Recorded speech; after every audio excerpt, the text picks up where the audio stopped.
C'est qu'on va maintenant mettre en application les choses qu'on a vues dans la présentation PowerPoint. On va calculer l'aire totale d'un cylindre ainsi que son volume. Fait que regardons les dimensions de notre cylindre. On a une hauteur de 15 cm et on a un diamètre de 6 cm.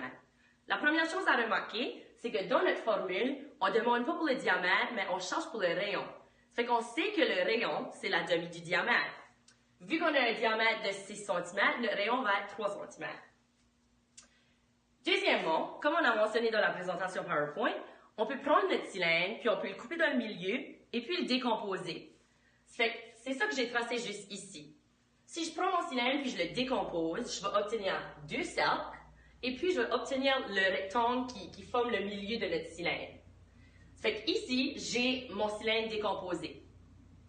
J'ai mon rayon de 3 cm, j'ai ma hauteur de 15 cm, mais je connais pas ma largeur. Comme on a dit dans la présentation, la largeur se calcule en utilisant la circonférence de notre cercle.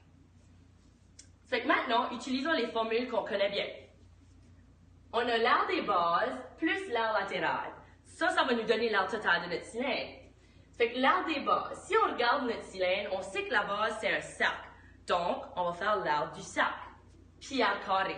Mais on va faire x2 parce qu'on a deux bases. Ensuite, on va faire l'aire latérale. Ceci, c'est la partie de l'aire latérale. Puisqu'on a un rectangle, il faut faire la hauteur fois la largeur. Donc, on a la hauteur, mais la largeur, comme je viens de le mentionner, et la circonférence d'un cercle, qui est 2 pi r. Donc maintenant, il nous reste juste à mettre nos chiffres dans la formule. L'aire totale va être égale à 2 fois pi, 3,14, fois notre rayon au carré, 3 au carré. Plus la deuxième partie qui est l'aire latérale, 2 fois 3,14 fois notre rayon fois la hauteur, 15. Donc, si je fais les calculs, celui-ci, j'obtiens 56,52 plus la deuxième partie, 282,6.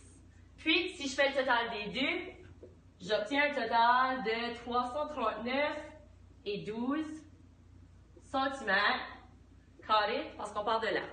Maintenant, on va trouver le volume de notre cylindre. Donc, on utilise la formule V égale à pi r carré fois la hauteur. Donc, V égale à 3,14 fois notre rayon au carré fois la hauteur, qui est 15 cm. Et puis, lorsqu'on fait le calcul, ça nous donne un total de 423,9 cm3.